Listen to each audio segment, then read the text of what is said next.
आगे का चैप्टर देखेंगे बच्चों, बीमा के प्रकार। तो बीमा के प्रकार कौन कौन से हैं ये हम यहाँ पे देखेंगे। तो देखो, बीमा कंपनियों की नीति एवं व्यावसायिक सेवाओं को ध्यान में रखकर बीमा सेवा को मुख्य 2 भागों में बांटा गया है। उसके 2 भाग किए गए हैं।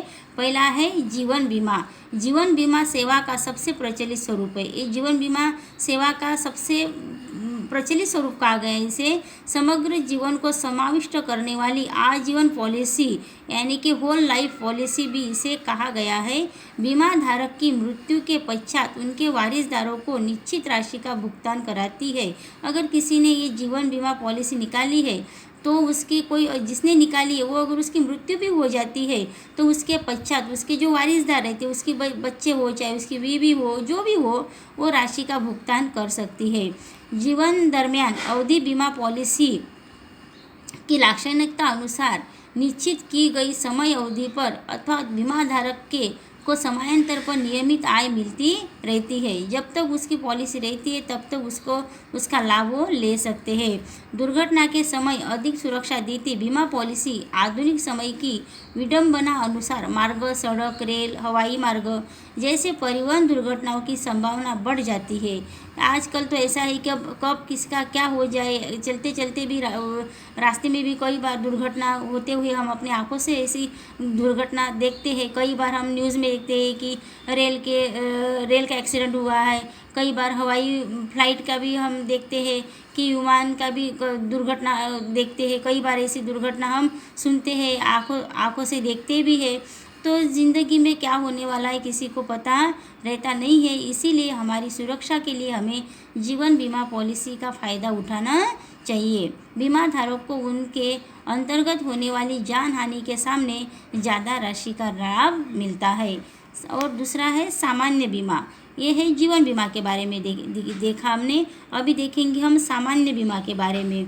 तो बीमारी दौरान सुरक्षा देती बीमा पॉलिसी आधुनिक समय में शारीरिक और मानसिक श्रम एवं तनाव के कारण बीमारियों का अनुपात छोटी आयु से भी बढ़ा है।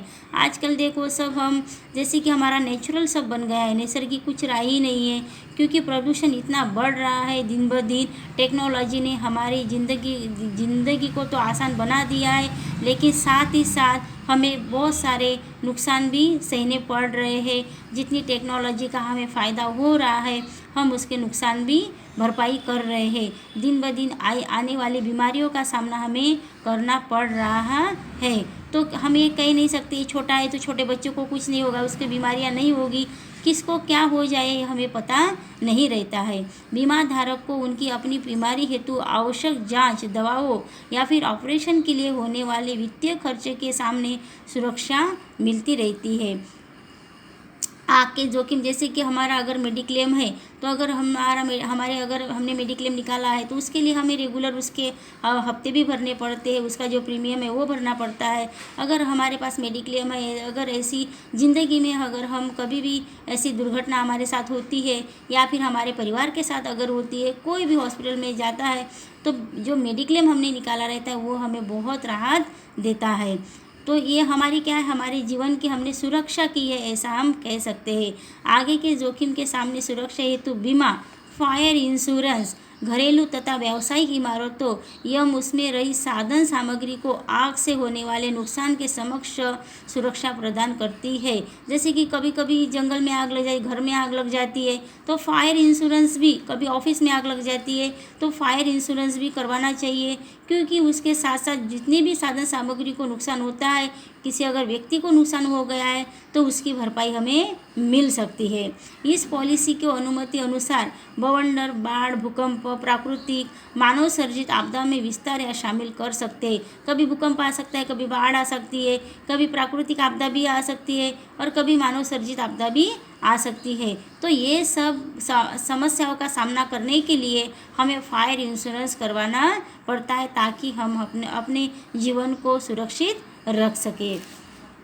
समुद्री व्यापार का बीमा, इस इस बीमा के अंतर्गत जहाज में रखे माल सामान, चालक दल, यात्री तथा मालिक की जिम्मेदारी का समावेश होता है। वो आग, आंधी, तूफान या अन्य समुद्री खतरों के सामने सुरक्षा प्रदान करता है। त्राहित पक्ष के होने वाले नुकसान को भी शामिल कर लिया जाता है। परिवहन से संबंधित जोखिम का बीमा यानी कि मोटर व्हीकल इंश्योरेंस, कार है, ट्रक है, मोटरसाइकिल जैसे चोरी, लूटपाट के जोखिम के वाहनों की चोरी या उसकी हानि समक्ष सुरक्षा प्रदान करती है। पर जैसे कि वाहनों का बीमा इसलिए महत्वपूर्ण रहता है, कभी अगर वाहनों की चोरी हो जाए तो वाहन की सुरक्षा करने के लिए हमें वो वाहन की चोरी भी हो गई या फिर कभी कभी वाहन का कुछ नुकसान भी हो गया तो हमें उसकी जो भी कुछ प्रीमियम है या फिर पैसे है अगर हम भर रहे हैं तो हमें मिल जाता है। चोरी, लूटपाट के जोखिम के सामने का बीमा से आरक्षित हुए स्थान पर चोरी, लूटपाट से हुए नुकसान की क्षतिपूर्ति कराती है। तदुपरांत फसल का बीमा, जैसे कि कोई किसान है तो अपनी फसल का अगर बीमा कर रहा है, फसल अगर बर्बाद हो जाती है, किसी कोई अगर प्राकृतिक आपदा हो, मानव सर्जित आपदा हो या फिर किसी के कारण भी अगर फसल बर्बाद हो गई तो किसान का इसका मुआवजा मिल जाता है। तो बीमा अगर किया है, पशुओं का बीमा किया है, फसल का बीमा किया है, बहुत सारे किसानों के पास बहुत सारे पशु भी रहती है, गाय रहती है, बकरी रहती है, तो ऐसे अगर पशुओं का भी अगर बीमा है तो उसको अगर कुछ जोखिम हो गई है तो उसका भी हमें प्रीमियम पैसे मिलते हैं। गारंटी से जोखिम का बीमा इत्यादि जैसे बीमा सेवाएं उपलब्ध है। ये सब बीमा सेवाएं सरकार ने हमारे लिए की है और इसका फ़ायदा हमें ज़रूर अवश्य उठाना चाहिए। इस प्रकार बीमा सेवा यह क्षति की पूर्ति करने के सिद्धांत पर रचा गया है, जिसमें पहले से योग पॉलिसी की खरीदी कर नियमित प्रीमियम भरकर स्वीकार किया जाता है। निश्चित प्रीमियम भरने के पश्चात बीमा धारक को बड़ी चिंता से मुक्ति मिलती है, ऐसे हम कहेंगे। बस लास्ट का चैप्टर देखेंगे हम, बीमा के नमूने के पत्र। तो ये बीमा ये हुआ, मैंने समझा आपको कि बीमा के प्रकार भी समझाए, जीवन बीमा, सामान्य बीमा, समुद्री व्यापारी का बीमा। तो ये सब हमारी ज़िंदगी में कितनी अहमियत रखते हैं और इसकी क्यों आवश्यकता है ये भी मैंने आपको बताया। अभी हम इसमें कुछ लेटर देखेंगे कि बीमा के नमूने के पत्र आपको दिए गए हैं। मैं एक दो पत्र आपको समझाती हूँ, इसके बाद जितने भी कुछ लेटर है वो आपको खुद ही करना है। बीमा का क्षेत्र वैसे तो अति विशाल है, परंतु अभ्यासक्रम को ध्यान में रखकर अधिकांश रूप से जीवन बीमा संबंधित आग से हुई क्षति के पत्रों का नमूना पात्र देखेंगे। यहाँ एक बात विशेषता ध्यान में रखना योग्य है कि बीमा सेवा के पत्र अभ्यासक्रम का हिस्सा होने से सूचना या जानकारी प्राप्त करने हेतु लिखे जाने वाले पत्र में मात्र जानकारी देने की विनंती ऐसा न बताकर इस बात के लिए आपकी तैयारी करती है आपके कौन से ब्यौरे हैं तथा आपको प्राप्त अधिकांश जानकारी यानी कि सूचना को संपूर्ण करने के लिए लिख रहे हो, इस प्रकार के पत्र लिखना है। दावा के पत्रों में दावा संबंधी संपूर्ण जानकारी देनी है। पॉलिसी खरीदने के लिए आशय से लिखे गए पत्र में उसका प्रभाव नज़दीक के भविष्य में से प्रारंभ हो जाए, इस प्रकार की त्वरित प्रक्रिया हो, इस हेतु विनंती करना। तो ऐसे बहुत सारे विषय में लेटर आपको दिए गए हैं। एक दो पहला ही मैं आपको एक लेटर समझाऊंगी। विविध प्रकार के जीवन बीमा के प्राप्ति हेतु जानकारी प्राप्त करने के लिए लिखे जाने वाला पत्र। तो जैसे कि बीमा के लिए है, जानकारी हासिल करनी है, उसके लिए दिया गया पत्र। तो आपको पता ही है, एड्रेस डालना है, मोबाइल नंबर। तो इसमें देखो, manager Shri life insurance corporation of India, Adajan शाखा सूरत, यहाँ पर सूरत दिया है। आप और भी कुछ लिख सकते हैं, मतलब जैसे कि अडाजन शाखा है, आप और भी दूसरी शाखाओं का भी नाम इसमें डाल सकते हैं। तो श्रीमान, विषय देखो किस प्रकार से लिखा गया है। विविध प्रकार की जीवन बीमा पॉलिसी संबंधी जानकारी की प्राप्ति हेतु जीवन बीमा अंतर्गत उपलब्ध विविध पॉलिसी में से मैं अनुकूल हो ऐसी पॉलिसी खरीदकर सुरक्षा निश्चित करना चाहता हूँ। यानी कि उसको पॉलिसी की जानकारी चाहिए और इस वो पॉलिसी खरीदना चाहता है, इसके लिए वो जानकारी ले रहा है। मैं आपकी संस्था life insurance corporation of India की सेवा में संपूर्ण विश्वास रखता हूँ। शहर में 5 वर्षों से किराने का स्वतंत्र धंधा करता हूँ। ये व्यापारी है, ये किराने का धंधा करता है। 30 वर्ष संपूर्ण स्वस्थ विवाहित पुरुष हूँ। परिवार में माता पिता पत्नी और 2 वर्ष का बालक ऐसे 5 सदस्यों के साथ अपनी मालिकी के घर में रहता हूँ। पिताजी मेरे धंधे में सहायता करते, परंतु आर्थिक उपार्जन की जिम्मेदारी मुझ पर ही है। मैं प्रीमियम के रूप में 6 महीने 4,000 तक भरने की क्षमता रखता हूँ, ऐसा आपको विदित हो। आपकी विविध विश्वसनीय पॉलिसी में से एक पॉलिसी का चयन करता हूँ। विविध पॉलिसियों की विवरण प्रस्तुति का भेजने की कृपा करें। संभव हो तो एजेंट प्रतिनिधि भेजेंगे तो मैं त्वरित निर्णय ले सकूँगा। तो इस प्रकार के आपका आभार। तो उसको पॉलिसी निकालनी है, उसकी जानकारी हासिल करनी है, उसने अपने परिवार के बारे में जानकारी दी गई है और वो ये भी विनती कर रहा है अगर आपका कोई एजेंट होगा तो उसे भेज दो ताकि मुझे संपूर्ण जानकारी बीमा के बारे में दे सके और मैं इसका लाभ ले सकूँ। तो इस तरीके के लेटर आपको एग्ज़ाम में आएंगे और चाहे विषय चाहे कुछ भी हो, लेकिन आपको मैटर क्या लिखना है, विषय पहले समझ ले और बाद में मैटर लिखना है आपको। दूसरा एक लेटर मैं आपको समझाती हूँ। जीवन बीमा पॉलिसी पर मिलने वाले विशेष लाभ की जानकारी से संबंधित पत्र श्रीमती रुंदा श्रीकृष्णन पिछले 5 वर्षों से बीमा सेवा द्वारा आरक्षित है।